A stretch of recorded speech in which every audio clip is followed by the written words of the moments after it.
Hey everyone, I'm Matt. Welcome to my Touareg. It's a weird word, Touareg. Touareg? I don't know.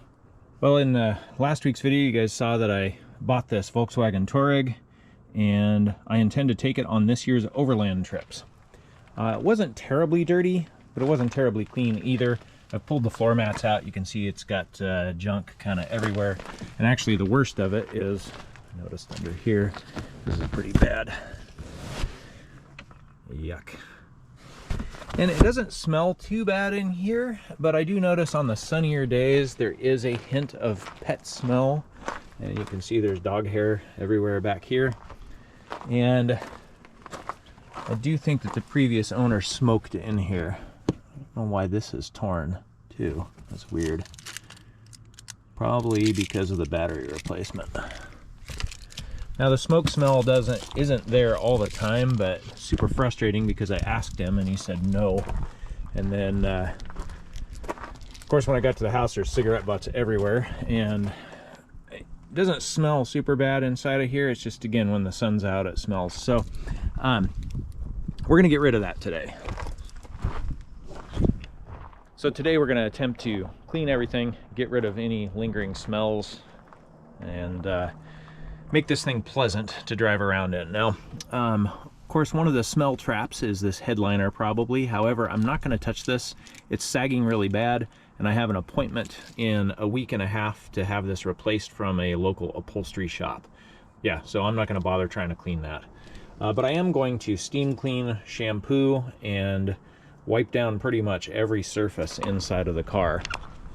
And then I'm also going to do a little bit of preventative maintenance. We're going to change the air filter. Now, and probably no one's really that interested in watching me clean my vehicle, so we'll kind of speed through that, time-lapse it, and everything else. The fun stuff will come up near the end. My tune arrived from Malone Tuning. So I'm going to use an app on my phone to time 0 to 60 and quarter-mile times with this thing before the tune, and then we'll throw the tune in there and run the same program, same location, try to do some apples to apples comparisons before and after the tune. The tune should put me just under 500 foot-pounds of torque and 300 horsepower. It's about a 28% increase in power, I think. Should be pretty significant. Now, one of the reasons why I'm doing this, I actually have about a 2,000-mile road trip coming up next week, and the check engine light has been coming on periodically for EGR cooler system bypass circuit range performance, which means the EGR cooler bypass valve is not working properly. The tune will allow me to just turn off the entire EGR system without removing it, and that'll eliminate that issue that I'm having. Should help with fuel economy a little bit and maybe drivability as well. And then I'll also be able to turn off the AdBlue system as well, and that means that I won't be stranded if I run out of DEF with this vehicle. So let's get to work.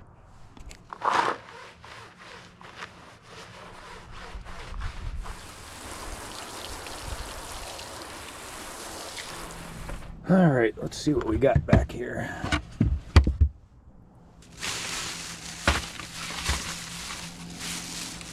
Spare bulbs.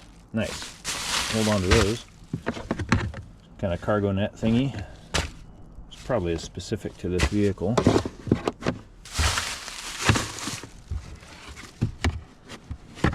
Yeah, there's definitely dog hair everywhere back here.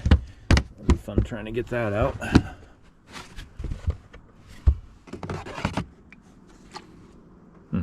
Injector cleaner.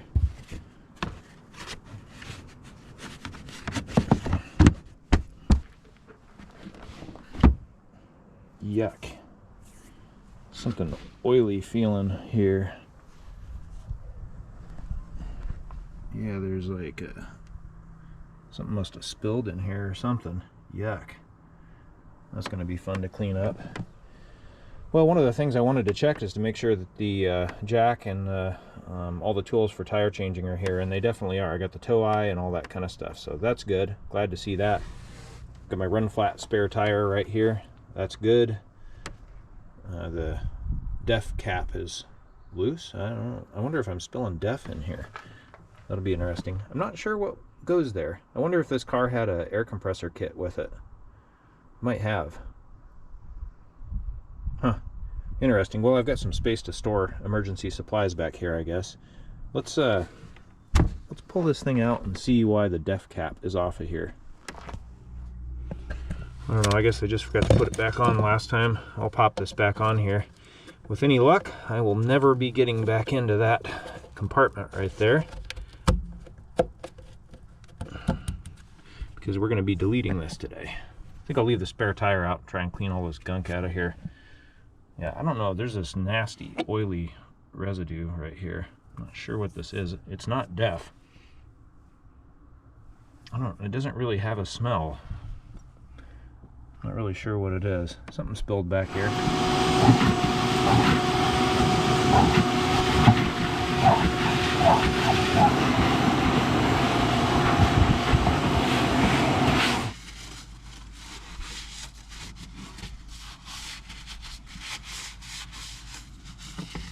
Well, I mistakenly identified this earlier as a run flat spare.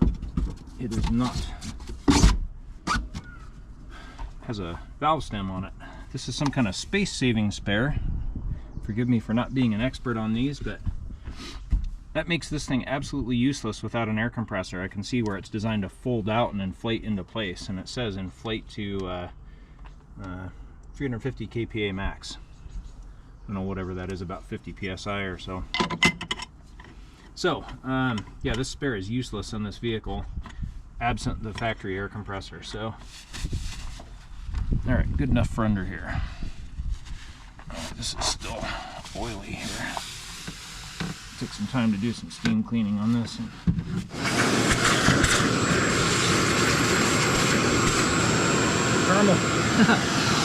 Caramel corn and hair. Yeah.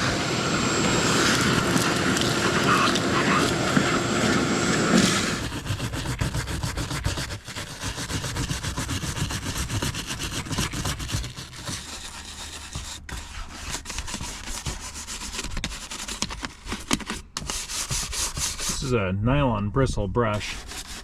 Works good for lighter duty scrubbing like this, and it won't scratch the plastics, which is important.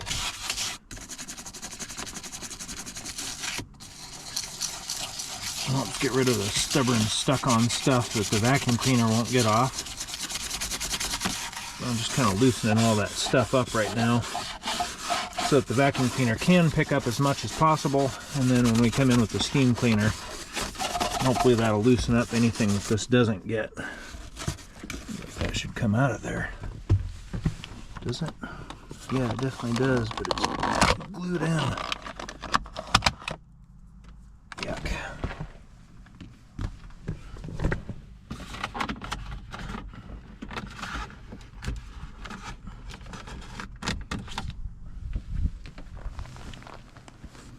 Well, I made the error of vacuuming the knob for the mirror control right off the switch there.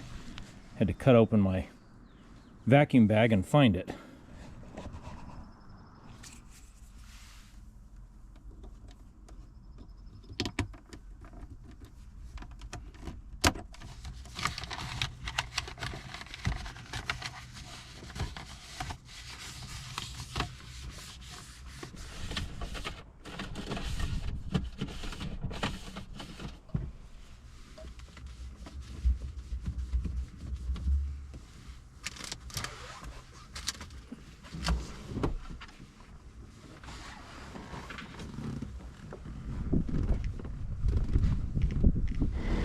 Well, while I'm waiting for my steam cleaner to warm up, I figured I'd fire up VCDS here and see if I could get the airbag light to turn off. Now, I already had this from a Jetta TDI that I previously owned, and it turns out my old Rostec interface still works just fine. So, I have logged into the airbag module here. Let's see if I can see it. It says 2 faults found, supply voltage, battery plus, lower limit exceeded, intermittent. That to me says power interruption to the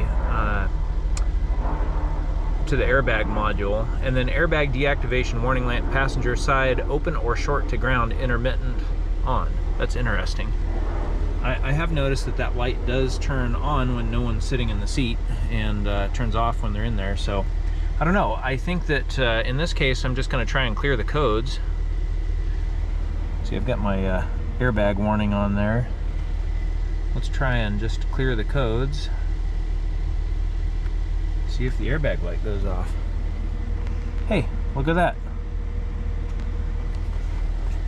I was worried I may actually be fighting with a legitimate airbag problem, but I think those codes are probably related to, since the alternator wasn't working, I bet the battery died, and that set the airbag warning lamp, and again, he just never took it back to the dealership to have it reset.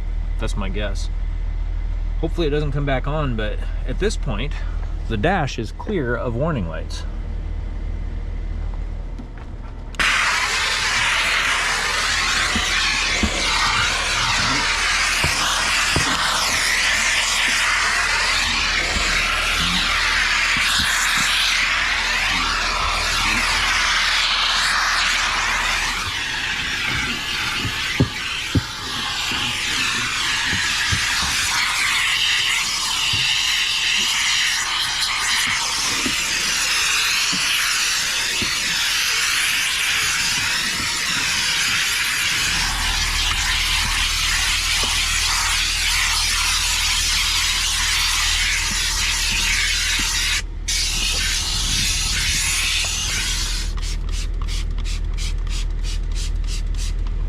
I'm certainly no auto detail expert, but I gotta tell you that steam cleaner works so good for like dislodging stuff that doesn't normally just wipe up off of the upholstery. So I don't know, I'm sure someone out there will tell me that I'm doing it wrong or that there's a better way to do it, and hey, I'll listen to that. But I've found that hitting everything with the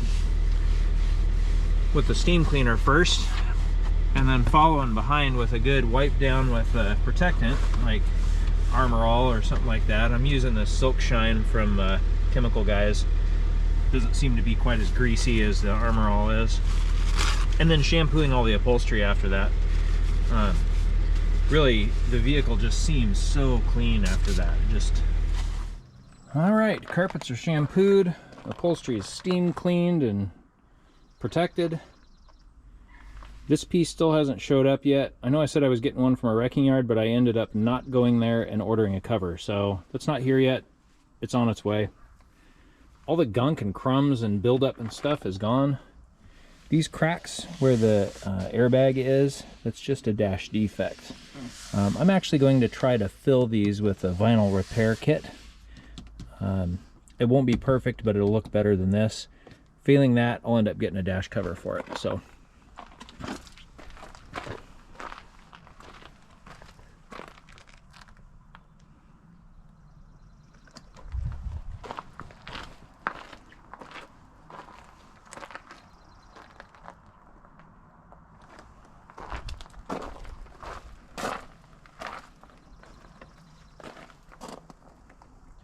All right, well, it's a good thing I pulled that spare tire out, because essentially, since it has to be inflated, without the air compressor, it's a useless spare tire. I mean, if we got a flat, we were just screwed. So I got to thinking about it, and I thought, I bought this battery portable tire inflator for a motorcycle trip I did a couple of years ago, and it's really too big for the motorcycle. It's unnecessarily large, and so I ordered a smaller one from Amazon and dug through my motorcycle gear and pulled the old one out.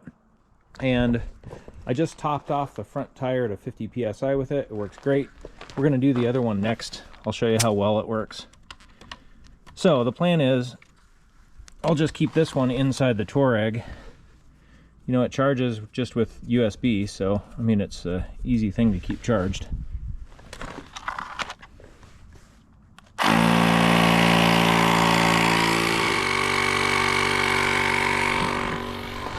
With that compressor and a regular tire plug kit, you don't even really need a spare. I mean, in my entire life, I've only had one sidewall cut that couldn't be temporarily patched with a plug. And like, I'm just not going to be wheeling this Touareg someplace where that might happen. So I think I'm going to throw one of my tire plug kits in there and that compressor, and that's going to be all we need.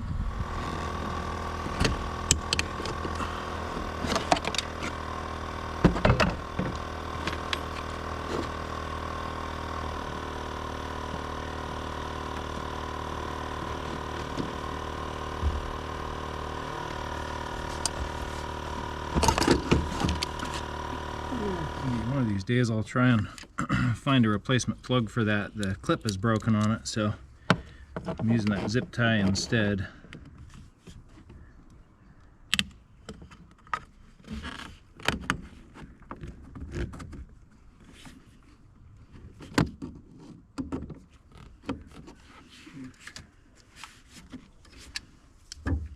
Alright, air filter done.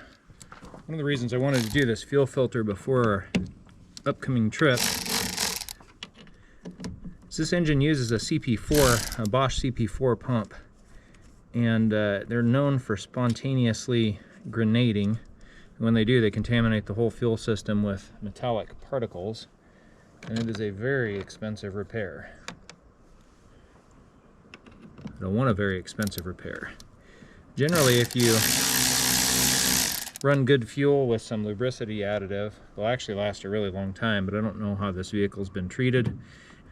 And the first sign of failure is a metallic glitter showing up in the fuel filter. Do the change and hopefully we'll get nothing but good news out of it.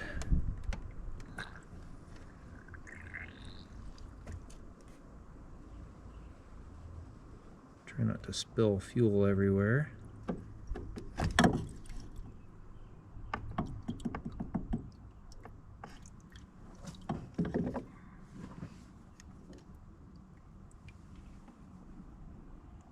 Well, I've got no way of knowing when that thing was changed last. The pleats are definitely dark in color, so it wasn't changed just last week or anything.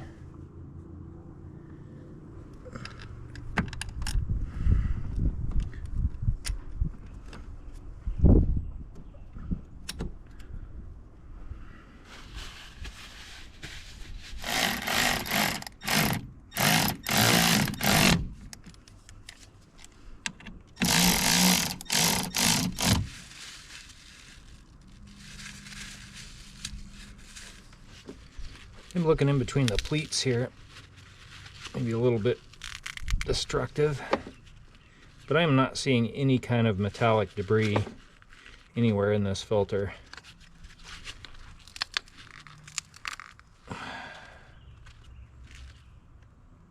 Yeah, I'd say we are good. Well, let's see if it complains at all about me introducing air into the fuel filter.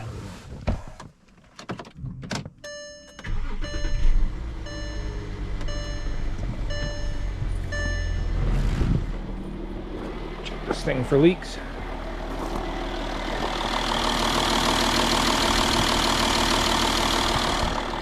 No leaks and no complaints from the TDI. Alright, I have not done the Malone Tune flash yet, so we're gonna go use a free car timing app, do a couple of 0 to 60 pulls and things like that, and get some unflash data.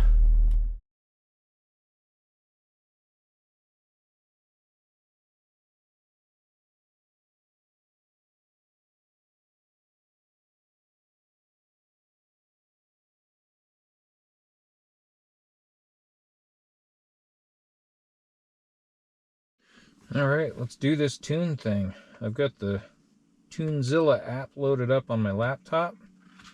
Make sure my car is connected to the battery charger. I already did that. Connect the FlashZilla Pro device to your car. Easy enough. OBD2 port down here. Okay, turn the ignition on without starting the engine.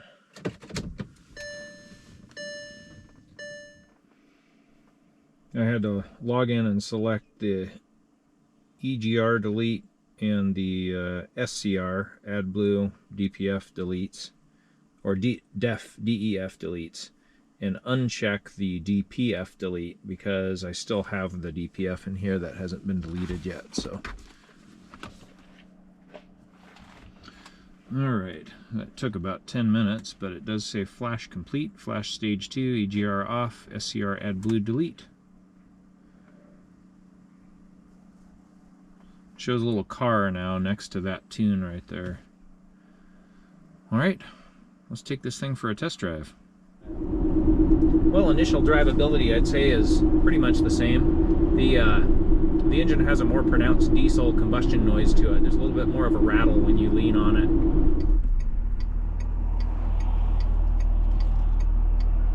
All right, here goes.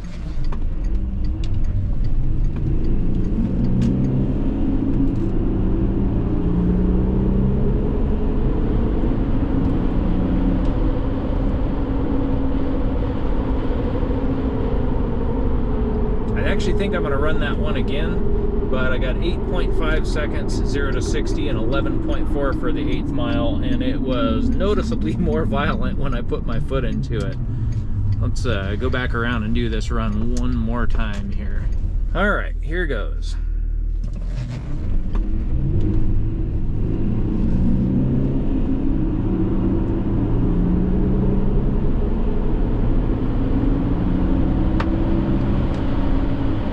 Yeah, that was better.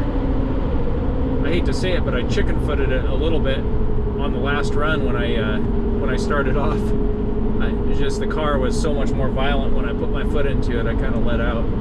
Not that this is a fast car or anything, it just felt unusual. So that run was 7.7 seconds 0 to 60 and 11.1 in the 8th mile. That is a pretty massive difference between the run that I did before doing the tune. Well, I've had around 10 minutes of driving on some of the back roads around here. And there is definitely, well, of course there is. There's a noticeable change in the way this thing drives. Just lots of extra power. Of course there is. 30% extra power. So I've got the EGR system deleted, and I've got the DEF system turned off. So no more DEF, no more EGR. The DPF, the regen, and the monitoring of that is still in place because the DPF is still in there. I can't shut that off, otherwise the DPF will become clogged. So when I get back from this road trip we got coming up, I will be ordering a full exhaust kit for this thing that includes deletes for all of the cats and the DPF. And once that's done, this thing ought to be complete.